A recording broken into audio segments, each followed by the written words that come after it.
I love the snow. The air is crisp and clean, the sound is muted. School is cancelled, and that gives me an opportunity to get in there and do some work.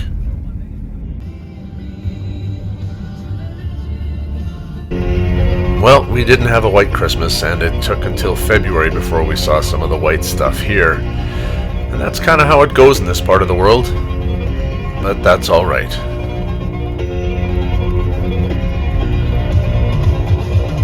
And I don't know if the YouTube algorithms are going to want to shut me down for having The Who playing in the background, but that's just what happens to be on the radio, and I like it.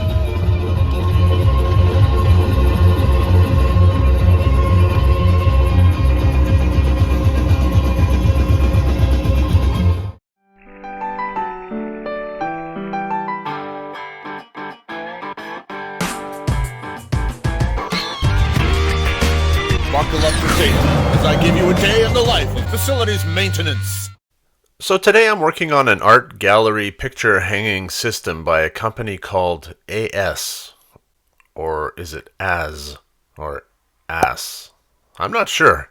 Either way, it looks like a pretty good system. You've got this track mounted on the wall, cables hang from the track, and the artwork hangs from the cables. And it looks like it's going to work pretty well, although I have to figure out a way to install it on a concrete wall, which is exactly what we've got right here. Now, the reason it's challenging is because the tracks need to be dead straight, and they attach to clips mounted on the wall. And trying to mount these clips directly into the concrete wall will be very difficult to get them dead straight, because when you drill into concrete, you always run the risk of the bit just wandering a little bit on you. You might hit a pebble, a rock in the concrete, steel, who knows. Which is why I've decided to start with anchoring a backer board made out of oak to the concrete wall. This oak is hard stuff. And then attaching the track. Because I can't really think of anything stronger than oak for this application that's easy to get. It's much better than plywood. The boards are nice and straight, they sand up nicely, they paint up well, and painted the same color as the wall, they'll just kind of disappear into the background and won't be the focus of anybody's attention. But more importantly, they will provide a much flatter, much straighter surface on which to mount the clips to mount the rails. These are the boards that I've painted and that Mark and I drilled out to mount. These three recessed holes here are where my anchors are going to go, and they will anchor these boards to the concrete up here. Then the actual rails will go on themselves.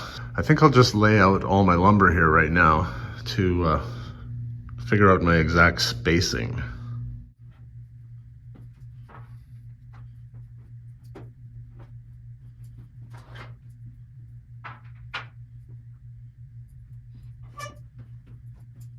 Yeah, that worked out. I measured my board length to go from essentially a foot in from this display case.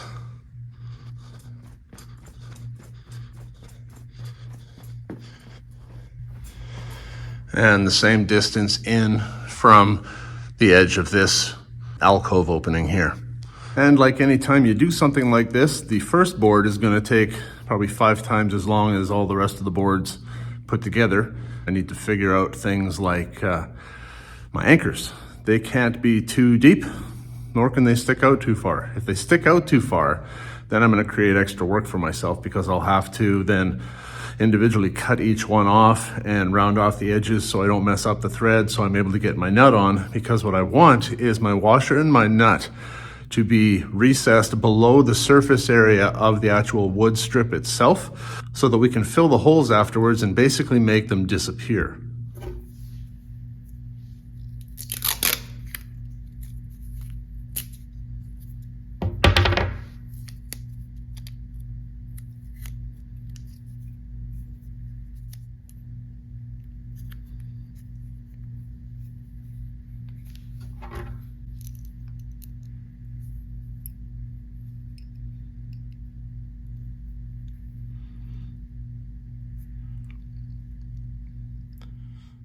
Now, some of you might be wondering why I don't use this depth stop here, because that's what this is designed for. Short answer is I don't trust it. It can move on you and you have no way of knowing that it's moved a little bit. And when that happens, now you're drilling too deep and you get yourself into trouble. So it just locks into this little spot right here. And yeah, it doesn't take much to knock that loose. There's no way to lock it down once it's in place. It's a little bit hokey, actually. I think this is an excellent tool that Milwaukee has, but they could have done a better job with this aspect of it.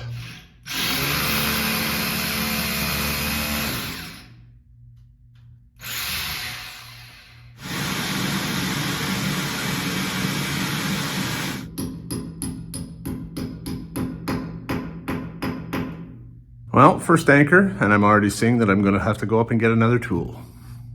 I'm going to have to be a little bit more generous with my distance here and back this tape off. Oh, another 2 mil anyway. Because, and I don't know if it's because all the dust doesn't get vacuumed out of the hole or what, but that anchor isn't deep enough. You can see how that is sticking up a little proud. So I need to cut a little bit off of that so that it's not sticking out proud. But before I cut that off, I need to tighten this down because there may be a little bit of pullout before that sleeve settles into place.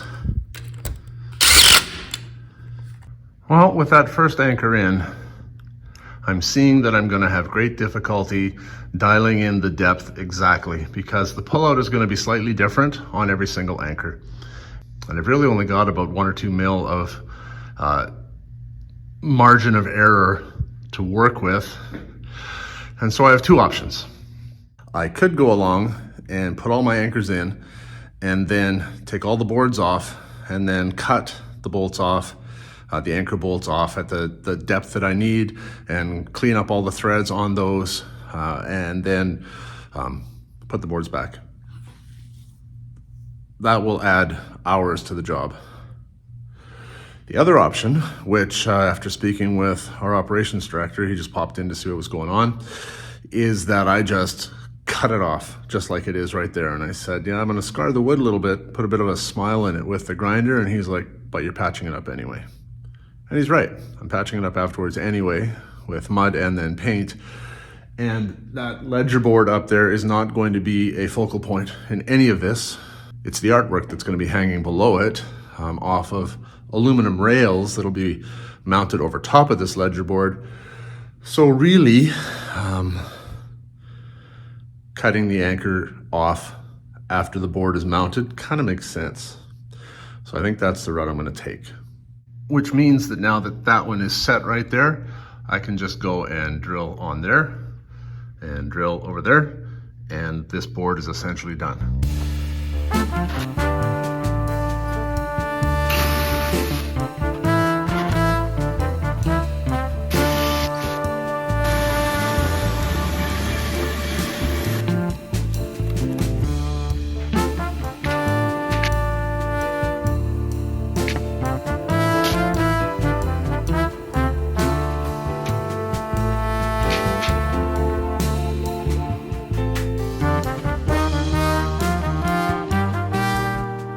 Well, you can see how far that one is sticking out in the middle, my first one.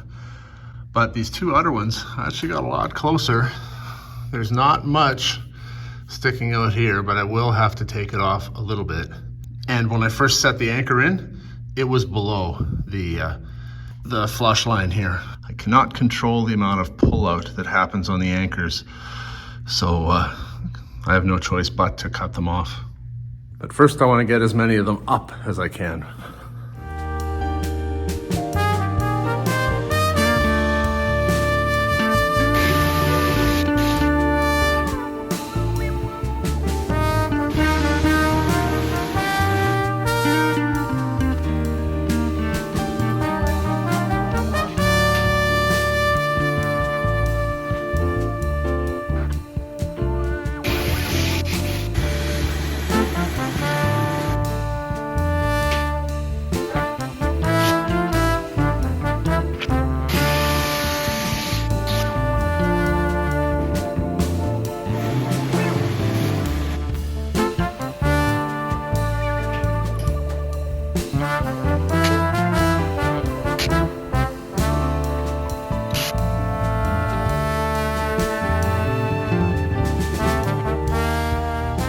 in to show you something. Every once in a while, you get lucky. Of these 3 that I just did on this ledger board right here, 2 of them won't need to be cut off. I can just mud straight over those and I don't have to touch them. But something else I noticed too, with the wall, when the wall isn't true, you see that little gap that I've got going on behind the board and the wall here? I don't necessarily want to follow the wavy contour of the wall. That'll mess up the track. The aluminum tracks that'll go on here afterwards are dead straight, and they need to follow a straight line, which these ledger boards will give them a much straighter line to follow than the wavy curvature of the wall. Okay, back to our regularly scheduled programming.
So it turns out I've got a bad anchor here. First I thought it was the nut, so I swapped the nut out. It didn't make a difference. The threads are all messed up along one side of this anchor, so they must have been messed up before I even put the anchor in. And so it's just spinning in there. The nut will not spin over these threads. So I'm kind of stuck. I can't just cut it off because this aligns with the hole that I need to put an anchor through. It's always something, right? I think I'm gonna try old tap and die first before anything else. I actually think this is gonna work. I've managed to cut some new threads down by, at least a 1/4 inch. So that should be all I need. If I'm lucky, it'll bite and not spin. Oh, yes. Yes. Yeah.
Things being equal, I'm pretty happy with that.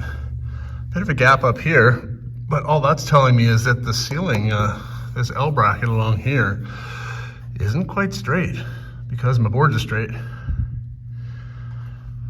So yeah, that'll make a good base to mount our aluminum track on. But before I do that, I need to go and fill all of these holes and grind or cut down any of the anchor bolts that are sticking up a little bit proud. And before I do that, well, it's almost 1 o'clock, so I'm gonna go eat some lunch. Be back in a sec. Well, I'm back, and I just did a count, and it's actually really good. Out of the 15 anchors that I just put in, I only need to cut down 4 of them. The rest of them are fine. So I'm gonna get to doing that now, and then I can move on to filling the holes. And if I look at these two, this one is good. This one will need to come down a little bit.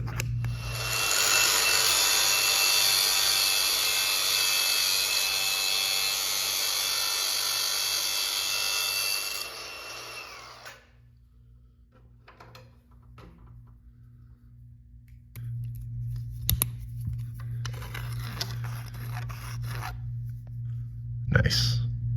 All right, turns out there were 5 of them, but that's not too bad out of 15. That's 1/3, I can live with that. So now to fill the holes, I could have used drywall mud, but I wanted something a little bit more robust. This is not sponsored by DAP, but this is a product that I think will do the job. It's similar to drywall mud, except that it's also good for exterior. So I'm hoping that this is robust enough to be able to do what I needed to do here. It actually kind of looks like drywall mud too, although it is heavier. It's weird, you can't feel the weight of it on camera, but it's heavier than drywall mud would be. And when you smell it, it smells like rocks. At the same time, I won't be able to fill the whole hole with one go. I think I'll need to do it in layers because it is pretty deep. We'll find out. I think the first thing I'll do is just try and pack some into the hole itself and see how it hangs in there.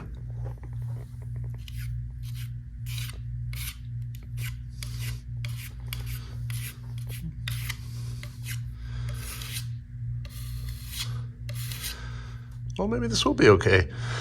If there's no shrinkage on this, then that'll be really nice. I should be able to finish that off with just a light skim coat after this has a chance to cure.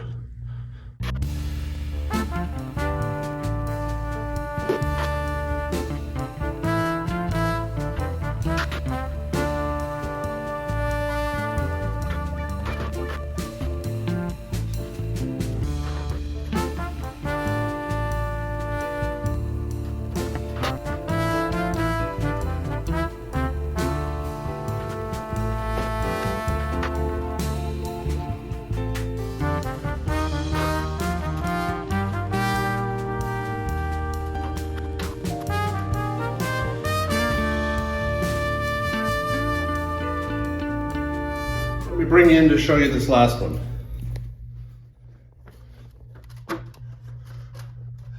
I'm pretty happy with all of these actually. But at this point, I'm kind of done everything I can do today because this stuff has to cure. And I never like to rush a step like this. It's gonna take at least 3 hours for these things to cure.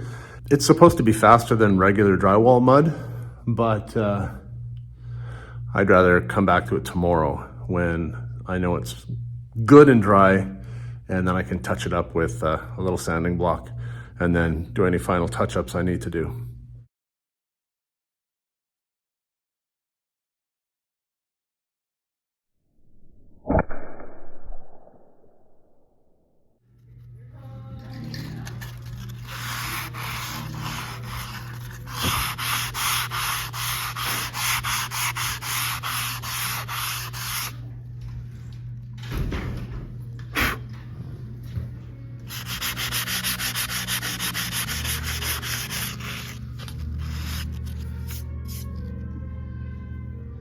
Well, as you can see, we did get a little bit of shrinkage here. I was in the pool!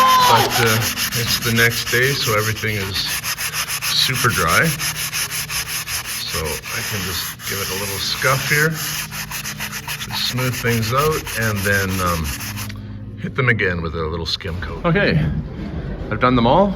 Time to mix up a little mud and hit those with a final skim coat. What I've got here is a 5-minute patching compound. 5 minutes. Probably have a little bit more working time than that, but definitely no more than 10. And that's more than enough. I'm happy with this consistency. Kind of hangs on the knife there. So no time to waste, let's go.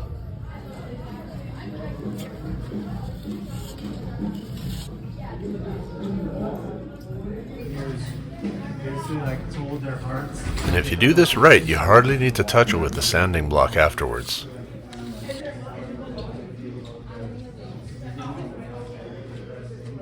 $13 more to go. All right, maybe it is a 5-minute mud after all, because I barely made it. Everything is setting up, and I just made it to the last one right here. I checked the information on the photos where I first mixed it and when I did my last fill, and it was actually 7.5, 8 minutes, right in that window there.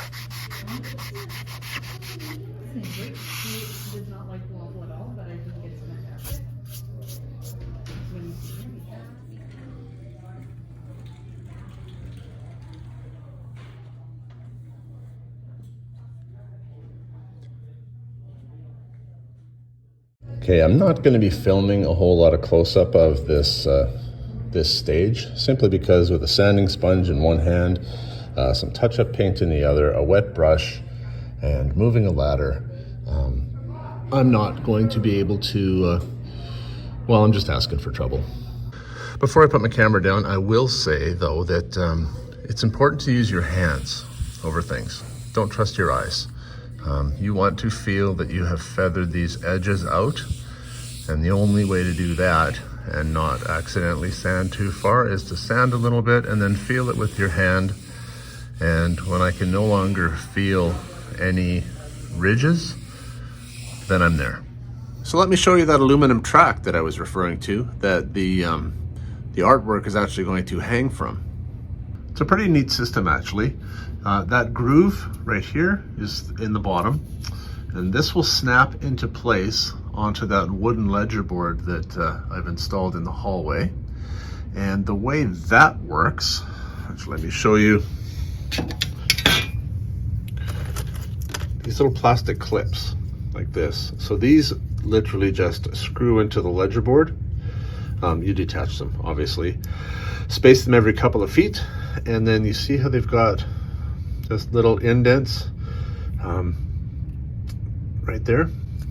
They literally clip into the back of the of that track. These little plastic clips will be screwed into the ledger board, and then this aluminum track will be clipped onto these. And you can see why it was absolutely vital that these are mounted in a dead straight line, which couldn't have been done if I would have tried to mount these directly into concrete. The only way that we can make a dead straight line is to mount them onto that ledger board. And so Mark made this little jig thingamajig. Hey, I wonder if thingamajig is the etymology of jig, or if it's the other way around. Somebody look that up and let me know in the comments. So what we're going to do is take this little jig here and just run it along the bottom of that ledger board with our pencil right there, and just scribe a straight line down the middle of the ledger board, and then that straight line will provide a reference for where we are going to drill our pilot holes and then screw these into place. Pretty simple, eh? These are the cables. You can see the little prefabbed T-attachment dealies on the end of the cable, and that engages with the track in the bottom of the rail. So why am I explaining it all like this as opposed to just showing you as I install it? Well, because I'm off tomorrow and Mark isn't, and I know he's going to start installing this stuff while I'm not here. So the next time I'm back, I will be showing you this track after it's been installed. So that's why I've explained the process now, so when I come back and show you, hey, look at that, you'll know exactly how it got there. Hey, look at that! What'd I tell you? There it is, installed and in place, and ready to hang artwork from. At the end of the day, I'd have to say that this is a pretty good system, and if you're hanging this on a flat wall like a drywall, it'll be easy peasy. Here's a look from the other end. So with that, I'm going to say thank you very much for watching. I hope you learned something. See you next time. Have a great day.